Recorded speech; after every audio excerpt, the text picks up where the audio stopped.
শিক্ষা সংক্রান্ত গুরুত্বপূর্ণ আপডেটগুলো পেতে হলে অবশ্যই শুভেন্দু একাডেমি চ্যানেলটি সাবস্ক্রাইব করুন।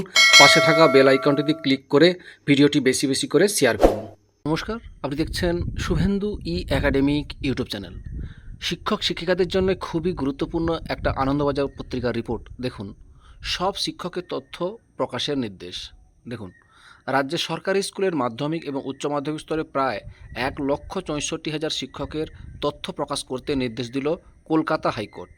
ভুয়ো শিক্ষক সংক্রান্ত মামলায় শুক্রবার বিচারপতি বিশ্বজিৎ বসুর নির্দেশ, ওই সব শিক্ষকের নাম, স্কুলের নাম, অবসরের বয়স সহ সামগ্রিক তথ্য 2 সপ্তাহের মধ্যে বাংলার শিক্ষা পোর্টালে প্রকাশ করতে হবে।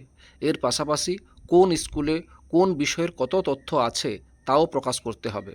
প্রসঙ্গত, সোমারাই নামে এক কর্মশিক্ষার শিক্ষিকা পদের চাকরি প্রার্থীর মামলায় প্রথম ভুয়ো শিক্ষকের বিষয়টি উঠে এসেছিল। তা থেকেই তদন্তের আরও ভুয়ো শিক্ষকের বিষয়টি জানা যায়। সোমার আইনজীবী ফিরদৌস শামীম জানান, রাজ্যের মাধ্যমিক এবং উচ্চ মাধ্যমিক স্তরের সব শিক্ষক শিক্ষিকার তথ্য সংগ্রহের নির্দেশ দিয়েছিল কোর্ট।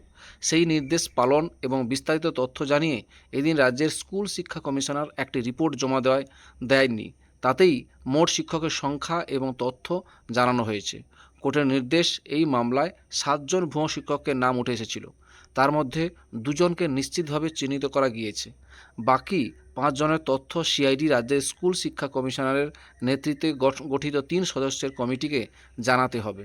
ভুয়ো শিক্ষক নিয়োগের ধৃত শালডিহা কলেজের অধ্যক্ষ তথা স্কুল সার্ভিস কমিশনের এসএসসির প্রাক্তন আঞ্চলিক চেয়ারম্যান শেখ সিরাজউদ্দিনের বিরুদ্ধে বিভাগীয় পদক্ষেপ করা হয়েছে কিনা তাও জানতে চেয়েছে আদালত।